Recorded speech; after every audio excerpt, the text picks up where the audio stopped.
Hey friends and family, my name's Brandy at Inner Peace Farm School.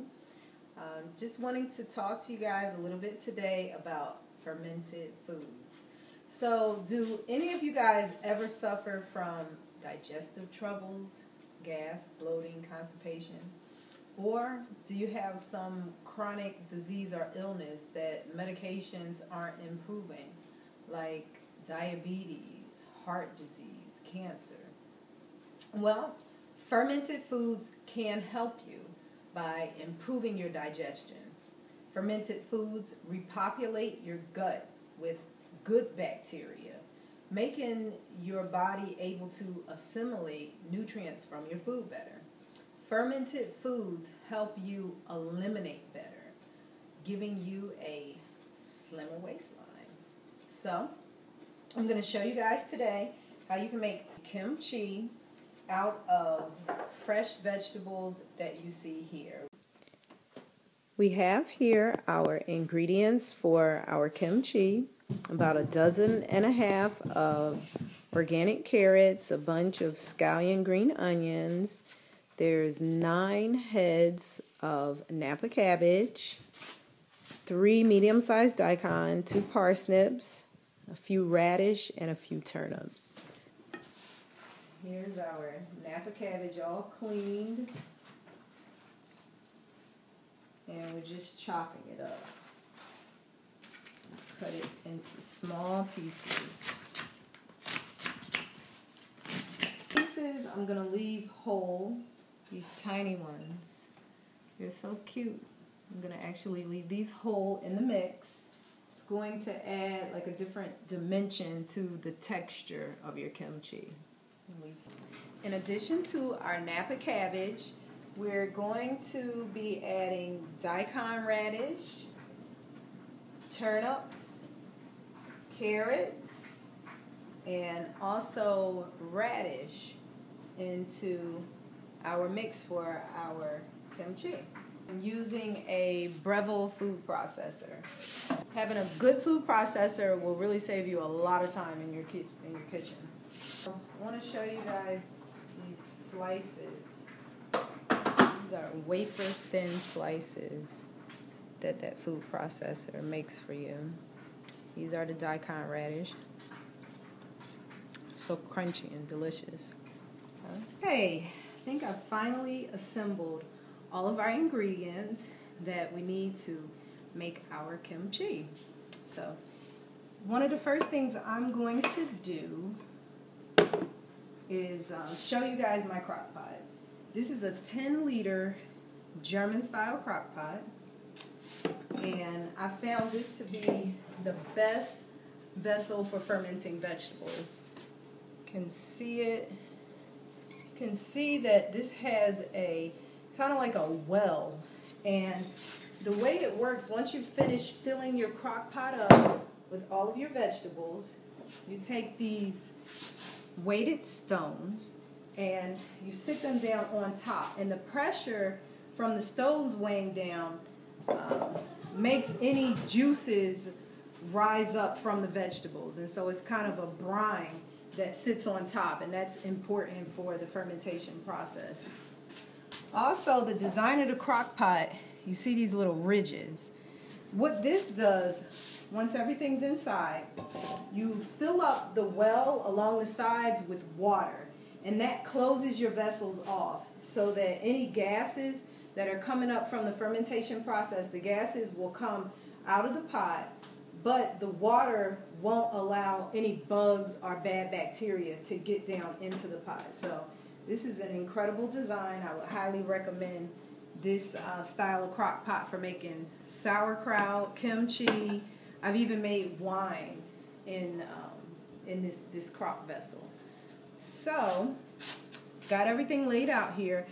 I want to show you guys how I make the liquid portion of the brine for this recipe. So I have my trusty Blendtec blender here, and I haven't done this before. This is going to be my first time, but I'm going to actually add some kombucha. I don't know if you guys are familiar with kombucha, but this is a fermented drink. It is absolutely delicious. I am going to add a cup 8 ounces of fermented kombucha. Okay. And next, I'm going to add a couple of tablespoons of garlic red pepper miso. This is also a fermented food. So this is for a liquid brine portion. I asked my husband to get me some ingredients to make this kimchi, and I asked him to bring me back some ginger. And I don't know if anybody out there can help me out. He thought this was ginger, and I'm looking at it. It kind of looks like ginger, but it doesn't really smell like ginger. And I'm tasting it. It has a very spicy taste to it, but it still doesn't really taste like ginger. So if anybody can help me out, let me know what is this. But anyway, I'm not going to use it. I do have some powdered ginger, so I'm going to use the powdered ginger. Put that into the mix. And I've also got here some namashuyu soy sauce. And I'm going to add a couple of teaspoons of soy sauce to this mix. Okay. Also going to add a little sea salt to this liquid brine mix. Guess I'm putting in maybe about a teaspoon of sea salt. Okay. Now, in addition to these liquid ingredients, I'm going to blend that up. I'm also going to put in, this is a half a cup of maitake mushrooms. I'll show you. Those are the mushrooms. And I have a bunch of green onion scallions. And I've also got some mustard, ground mustard and mustard seed. And I've got a seaweed mix. Kimchi is a traditional Korean dish, and most of the recipes call for some type of like fish, but this is a vegan recipe, so I'm using seaweed. So I have a teaspoon is a sea lettuce mix. It's dulse, laver, and sea lettuce. And I also have 2 teaspoons of Irish moss. Najla's here to help us make kimchi. Hey, Najla. Hi. Okay, Najla's going to be assisting us. Okay, so guys, kimchi is a Korean dish. And the Koreans have something that they call a Korean pepper. And I don't have any Korean pepper, but I do have a very delicious savory pepper that I love to use. This is actually a habanero pepper, Scotch bonnet pepper, but it's not hot. This is a sweet habanero pepper that I get from one of my local farmers out here. And then this is another kind of hottish pepper that they also grow. So I'm going to add that to our liquid portion for our kimchi. So Najla is taking our chopped up and shredded up Napa cabbage, and she is putting it into our crock pot. And we're going to also start taking some of our other shredded vegetables. These are some beautifully shredded radish. I'm going to put those in there. And we also have some carrots. Want to put some carrots in, Najla? You can take all of that and put it into the crock pot. I'm going to grab a handful of these vegetables, throw them in there. We've also got our green onion scallions. Would you like to take some scallions and put in there? Good. A handful of those. Just take your hand and grab them out. And we want to basically layer these vegetables. Kind of layer them into our mix. We're going to add a little bit of our mustard seeds, and I'm going to start adding some of the seaweed too. And then I'm going to start to add our liquid. And an important part of the process is actually taking our hand and hand mixing all of these yummy ingredients, making sure they get nice and mixed in. Good, Angela. Keep putting them in there. Very nice. Yeah, all this. And so the vegetables will wilt in time. I'm just going to keep adding it. It smells so yummy. All of our great ingredients that we've added already smells delicious. Feels really delicious. Smells delicious, huh?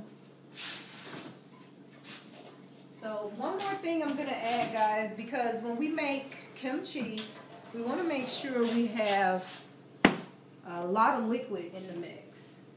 Okay? And I juiced some of our bok choy leaves that weren't really pretty. They kind of had like bug bites and stuff on them. I cleaned them up real good and I juiced it. So this is actually some bok choy leaf juice that I'm going to add to the mix just to make sure we have a good brine. And I think this is about 2 cups all the way up to the top. This is 2 cups of liquid. Okay, Angela's moving right along. Thank you, dear.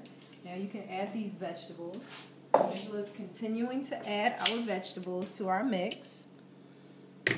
And have a little more mustard seed here. Keep adding them, dear. And more seaweed to put into the mix. And now that I've added the juiced bok choy, I'm going to go in there with my hands and just dig in there and just mix it around. Get those vegetables wilting. Trying to mix all of these delicious ingredients, trying to mix them together uniformly. Put in some more bok choy. And then that's going to be it, guys. Once we've added all of these vegetables to the mix, we're going to take our weights and we're going to put our weights down on top of our vegetables. And that's going to cause them to shrink down and wilt up. And we're going to put the lid on, add the water into the well, and then allow it to ferment for about 6 weeks. I want to show you guys where I store them. This is just an old refrigerator that doesn't work anymore. And just stick our crock pots down in here. You can see that our crock pots are sealed with water so that no bacteria can get in, but any gas bubbles can come out. 6 weeks while it ferments. And you can see the thermometer there. High humidity, 66 degrees. I actually just put some ice packs in here to try to bring the temperature down. I like 55, between 55 and 60 degrees. So, thanks for watching.